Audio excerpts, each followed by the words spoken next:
개인적으로 공지영의 소설을 그리 좋아하지는 않습니다. 무수의 뿔처럼 혼자서 가라 라든지 봉순이 언니는 꽤 인상적으로 읽었지만 우리들의 행복한 시간과 같은 작품에서는 실망감을 느낀 것도 사실입니다. 어느덧 공지영은 소설보다는 다른 논란으로 더 유명한 인물이 되는 것 같습니다. 도가니 같은 작품만 봐도 알 수 있듯 공지영은 시대와 호흡하는 작가였음에는 틀림없습니다. 그가 관심을 보였던 여러 사건들, 주제들은 사회의 관심을 불러일으키기에 충분했습니다. 그러한 작가로서의 본질이 공지영이라는 한 개인의 아이덴티티에 묻히고 있는 것은 아닌가 하는 의문이 들기도 합니다. 최근 공지영의 행보나 공지영에 대한 세간의 평을 보면 그를 소설가보다는 페미니스트 운동가로 보는 것 같습니다. 정작 저는 그의 작품에서 페미니즘적인 메시지를 읽기는 했어도 그게 과하다는 생각은 못했는데 이는 공지영의 소설에서 보이는 자기애적 성향, 나르시시즘적인 태도 때문일 것이라는 생각이 듭니다. 작품에 녹여낸 메시지와 공지영이라는 사람이 직접 내뱉는 메시지 사이에는 아주 큰 간극이 있습니다. 인간 공지영과 공지영의 작품을 어느 정도 분리해서 봐야 할 필요가 있는 것도 그런 까닭입니다. 그의 작품 인간에 대한 예의를 굳이 언급하지 않더라도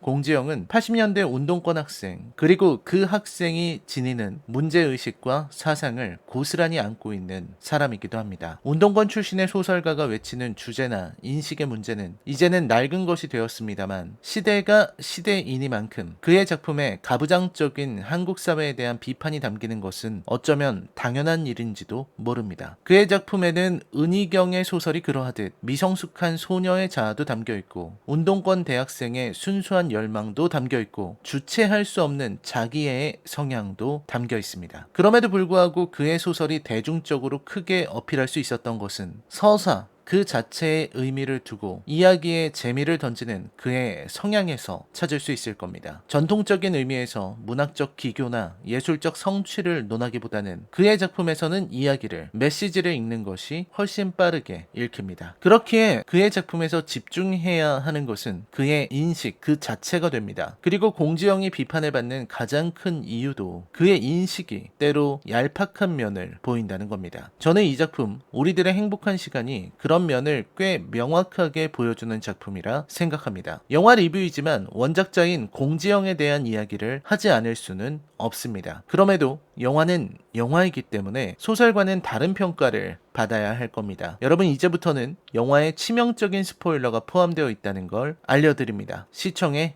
유의하시기 바랍니다. 강동원, 이나영 주연, 사형제도에 대한 문제의식을 드러낸 영화 우리들의 행복한 시간 리뷰입니다.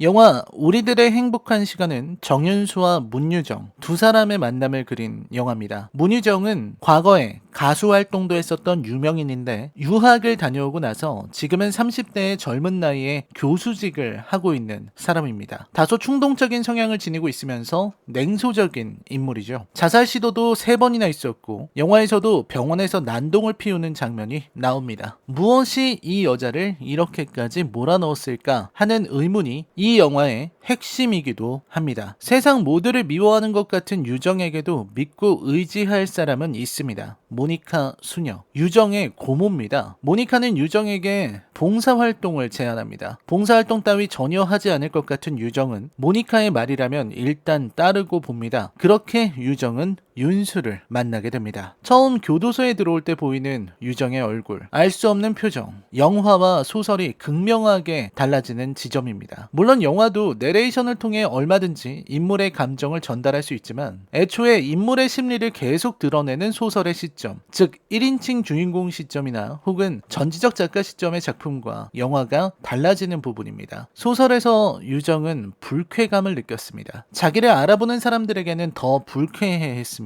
젊은 시절 자신의 모습을 보고 어떤 성적인 욕망을 드러낼 것 같다는 생각에 과민 반응을 보이기도 합니다. 하지만 영화의 유정은 관객으로 하여금 여러 생각을 하게 만듭니다. 이나영은 지금 어떤 생각으로 연기하고 있을까? 지금 유정은 무슨 생각을 하고 있는 걸까? 그 드러나지 않은 부분 때문에 더욱 깊게 몰입할 수 있는 것이 또한 영화의 미덕이기도 합니다. 윤수와 만나는 두 사람, 윤수는 모니카 수녀에게 아주 비협조적으로 나가고 유정은 그런 윤수를 보며 웃어버립니다. 시니컬한 태도 때문이었을까요? 유정은 윤수에게서 어딘지 모르게 자신과 닮았다는 인상을 받습니다. 그리고 모니카 수녀의 요청으로 혼자서 윤수를 찾아가게 되면서 이야기가 본격적으로 시작됩니다. 영화의 제목인 우리들의 행복한 시간은 목요일, 두 사람이 만나서 이야기를 나누는 시간을 말합니다. 윤수는 사실 가수 시절 유정의 팬이었습니다. 윤수의 동생 역시 유정을 좋아했습니다. 아주 불우한 환경에서 자라온 윤수는 애국가를 부르면 무서운 게 없어진다는 동생의 말을, 그리고 TV에 나와서 애국가를 부르던 유정을 기억하고 있었습니다. 가수 시절의 자신을 기억하는 사람, 그리고 밝혀지는 그의 정체. 이나영은 이 작품에서 예술가 역할인 셈입니다. 교수이긴 하지만 가수도 했고 지금은 미술 전공이죠. 내 멋대로 해라 라는 드라마에서도 비록 보컬은 아니지만 밴드를 하기도 했죠. 시간이 제법 지났지만 이 시기에 이나영은 이런 톡톡 튀는 역할에 잘 어울리는 배우라는 평가를 받았습니다. 그리고 강동원 역시 압도적인 비주얼을 바탕으로 떠오르고 있었던 스타였습니다. 둘의 만남이 더욱 인상적이었던 것도 그런 이유입니다. 밝혀진 윤수의 정체는 사실 3명이나 죽인 살인자. 유정은 방황합니다. 하지만 살인자의 눈빛이라기엔, 살인자의 행동이라기엔 윤수는 그냥 평범한 청년과 다르지 않았습니다. 그 순수함에, 그리고 그 처절함에 점차 유정은 마음을 엽니다. 그리고 마침내 윤수에게 자신이 겪었던 상처를 누구에게도 보이고 싶지 않았던 내밀한 면을 보여주기에 이릅니다. 문득 윤수를 찾아온 유정이 꺼낸 옛 이야기에 유정의 아픔이 전부 있었죠. 유정은 사실 15살 때 사촌 오빠에게 강간을 당한 아픈 경험을 지닌 여자입니다. 하지만 더 충격적인 건 유정의 다음 대사입니다. 강간한 사촌 오빠보다도 더 미웠던 사람, 그 사촌 오빠보다도 더 큰 상처를 준 사람, 바로 엄마였습니다. 강간을 당해서 울고 있는 딸에게 어떻게 행동했기에 그런 일을 당하냐는 식의 오히려 피해자를 나무라는 엄마의 태도, 그 잔인한 2차 가해에 유정은 더할 수 없는 고통을, 평생 지워지지 않을 상처를 입습니다. 강간을 당해서 두렵고 비참한 상황인데 그런 딸에게 오히려 화를 내고 창피하다고 말하는 엄마, 그 폭언에, 그 잔인한 폭력에 유정은 갈갈이 찢긴 사람이었던 겁니다. 말로 전하는 폭력이 실제의 폭력보다도 더 무서울 수 있음을 보여줍니다. 그래서 유정은 그랬던 겁니다. 과민 반응을 보이고 극단적인 선택을 시도하고. 영화는 용서에 대한 이야기도 담고 있습니다. 이 작품에서 가장 인상적인 부분이기도 합니다. 윤수가 죽인 여자의 어머니가 용서를 해보겠다며 찾아온 거죠. 여기에서 인상적인 건 바로 모니카 수녀의 반응입니다. 하나님의 뜻이, 종교적 가르침이야말로 용서가 아니냐고 말하는 유가족에게 용서라는 게 그렇게 쉽게 되는 것이 아니라고 반응하는 모니카 수녀. 이 작품에서 말하는 용서에 대한 의견에는 동의하지 않을 수 없습니다. 사실 자신의 가족을 죽인 살인범을 찾아가는 것만으로도 엄청나게 큰 결심과 용기가 필요한 일일 겁니다. 하지만 정작 그 얼굴을 보고 나니 도무지 용서를 할 수가 없습니다. 미움이, 원망이, 괴로움이 떠올라서 어떻게 할 수가 없는 겁니다. 인간의 감정이란 어쩌면 이런 것이 아닐까요? 솔직하게 용서는 모두가 하고 싶어 하는 것이고 또 좋은 것이라며 권장하지만 정작 용서를 행하기란 어렵습니다. 그리고 그건 유정도 마찬가지입니다. 우리는 가해자에 대한 용서의 마음을 쉽게 가지지 못합니다. 그렇기에 둘 사이에 애틋한 유대감이 생겨나는 것은 아닌가 하는 생각도 듭니다. 유정이 윤수를 찾아갈 동기는 사실 없는 것이나 마찬가지입니다. 처음에는 모니카 수녀의 부탁으로 찾아갔죠. 이후로는 순전히 자신의 의지로 찾아갑니다. 그렇게 사형수를 찾아가서 이야기를 나누고 웃고 떠들다가 오는 일의 반복. 우리들의 행복한 시간이 가능했던 것은 유정이 윤수에게서 위안을 얻고 있기 때문입니다. 이건 사랑일까요? 아니면 연민일까요? 유정은 누구에게도 말하지 못할 큰 상처를 안고 삶의 의미를 찾고 있지 못하지만 그래도 윤수에게서 위로를 받았습니다. 윤수는 유정을 만나면서 삶이 꽤 가치 있다고 말합니다. 그리고 영화는 사형 장면을 보여줍니다. 이 영화는 마치 사형에 대해서 가능한가? 라고 묻고 있는 듯 합니다. 소설에서 길게 설명하는 것이 바로 사형을 집행하는 과정입니다. 사형을 집행할 때 집행하는 사람들이 동시에 버튼을 누른다죠. 하지만 조금 늦게 누르거나 타이밍에 문제가 생기거나 혹은 자신의 착각으로 어쩐지 내가 죽였다는 생각이 들게 된다는 겁니다. 누군가는 버튼을 조작해야 하고 그 버튼 조작은 사람의 생명을 빼앗는 행위입니다. 그 행위가 사형의 본질이라고 영화는 말합니다. 즉 사형이란 이 세상에 남은 마지막 살인 행위라는 것이죠. 많은 생각을 하게 만드는 영화입니다. 사형제도는 비가역적이라는 특징이 있습니다. 사형을 하는 것만으로 사람의 생명이 끝납니다. 영화는 반칙을 하죠. 강동원의 얼굴을 지닌 청년, 그마저도 죄를 뒤집어 쓴 청년을 사형제도로 죽이는 것이 더 이상의 기회를 주지 않는 것이 옳으냐는 겁니다. 여러분은 어떻게 생각하시나요? 강동원과 이나영의 연기가 빛났습니다. 이나영은 때로 그 신비한 분위기 때문에 연기력이 들쑥날쑥하다는 비판을 받기도 했지만 이 작품에서는 더할 나위 없었습니다. 강동원 역시 단순한 미남 배우가 아니라 내면의 깊은 연기를 보여줄 수 있다는 걸 증명했습니다. 무엇보다 용서에 대해서 그리고 연민과 사랑에 대해서 생각할 수 있는 작품이라는 거, 아름다운 이야기와 사랑의 정서 그리고 생각할 거리를 만들어준다는 점에서 이 작품은 미덕을 갖추고 있습니다. 하지만 반칙에 대해서는 언급하지 않을 수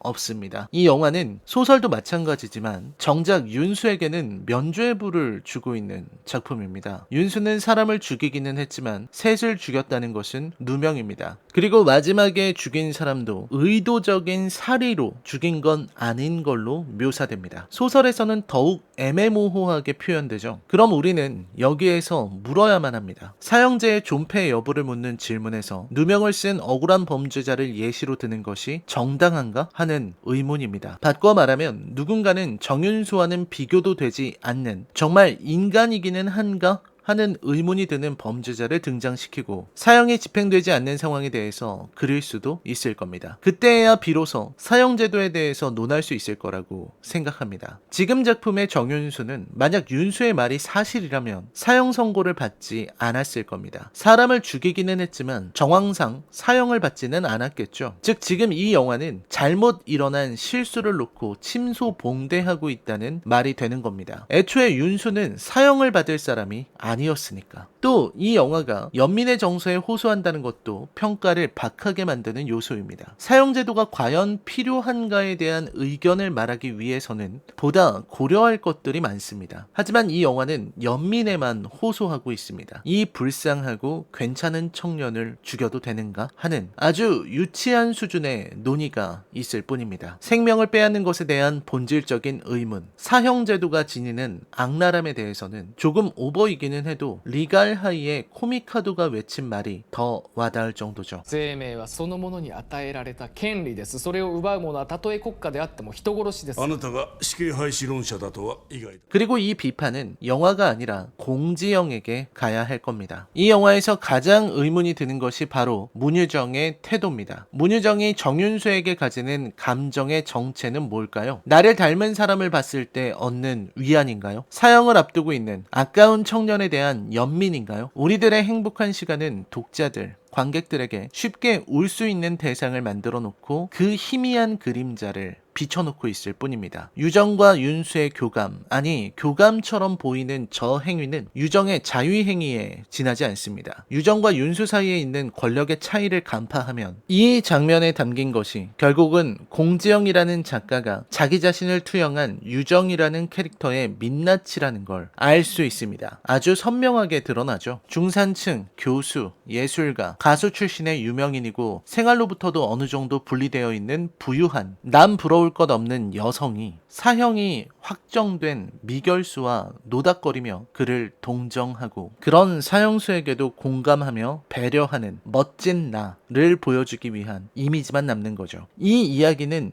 윤수의 이야기가 아닙니다. 윤수는 철저하게 객체로 있을 따름입니다. 윤수는 편안하게 구경할 수 있는 대상, 울음을 끌어내고 연민을 토해내고 유정이 위로받을 수 있도록 만드는 일종의 도구에 지나지 않기 때문입니다. 조금 더 비참한 이야기이기를 원했습니다. 죄는 미워하되 사람은 미워하지 말라는 식의 지긋지긋하고 순진한 메시지가 아니라 사형제도에 대한 보다 본격적이고 깊은 논의이기를 바랐습니다. 한 중산층 30대 여성의 자기만족과 슬픈 만끽으로 끝나는 게 아니라 그 안에 정말 사람이 있기를 바랐습니다. 어쩌면 제가 이 작품 우리들의 행복한 시간을 좋아하면서도 끝없이 비판하게 되는 이유도 바로 그 지점에 있을 겁니다. 영화 우리들의 행복한 시간에 대한 제 평점은 10점 만점에 5점입니다. 괜찮은 작품이기는 합니다. 공지영 소설 원작답게 이야기 자체는 유려하게 흘러갑니다. 이나영과 강동원의 연기도 좋고 소설의 내용도 잘 각색되어 있습니다. 연출도 훌륭하고 나무랄 데는 없습니다. 하지만 수작이 되기에는 그 내용이 그리고 문제의식이 약하다는 것이 제 의견입니다. 언제까지 사형수가 연민의 대상이 되어야 하고 관객들의 눈물을 쏟게 만드는지 모르겠습니다. 저도 오랜만에 보면서 울었습니다. 제 값싼 눈물은 오늘도 큰 의미 없이 감정을 배설했을 뿐이고